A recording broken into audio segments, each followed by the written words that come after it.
Civil services और प्रांतीय लोक सेवाओं के अंतर्गत साक्षात्कारकर्ता द्वारा 30 से 40% समसामयिक विषय वस्तुओं और घटनाक्रम पर आधारित प्रश्न अभ्यर्थियों से पूछे जा सकते हैं।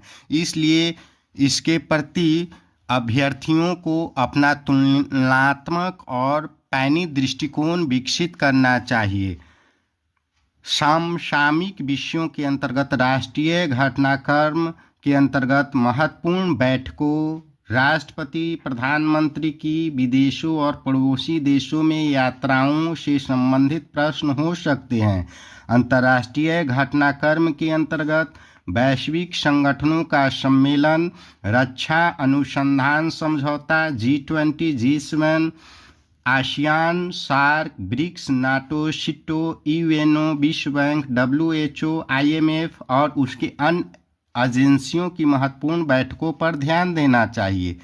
पर्यावरण के अंतर्गत जलवायु प्रदूषण निशस्त्रीकरण पर ध्यान देना चाहिए। व्यापार संधि, वैदेशिक नीति और समझौतों पर भी ध्यान दिया जाना अत्यंत आवश्यक है। विज्ञान प्रौद्योगिकी के अंतर्गत उपग्रह, इंटरनेट, संचार क्रांति और अन्य खोजों पर ध्यान दिया जाना चाहिए। आर्थिक परिदृश्य के अंतर्गत कृषि उद्योग, उसके समस्या और निराकरण पर बेहद ध्यान आकृष्ट करना चाहिए। राज्य स्तरीय समस्या और उसके समाधान के बारे में भी जानकारी रखना चाहिए। राजनीतिक एवं संवैधानिक जानकारियों के अंतर्गत चुनाव, भ्रष्टाचार निवारण और साथ ही साथ संसद में पारित विधेयकों के बारे में जानकारी रखना चाहिए। भारत का पड़ोसी देशों और अन्य देशों से सीमा विवाद और उसके समाधान पर भी ध्यान देना चाहिए।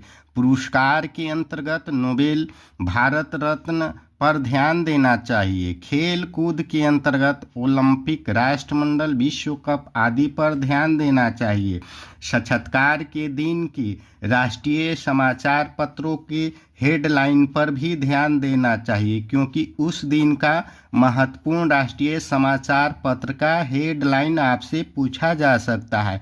इस प्रकार से अभ्यर्थियों को इन समसामयिक विषयों और घटनाक्रम पर पकड़ रखकर अपना भागीदारी तुलनात्मक रूप से दृष्टिकोण विकसित करते हुए अपने आप को सजग रखना चाहिए। तभी उनका चयन प्रमुखता के साथ संभव है।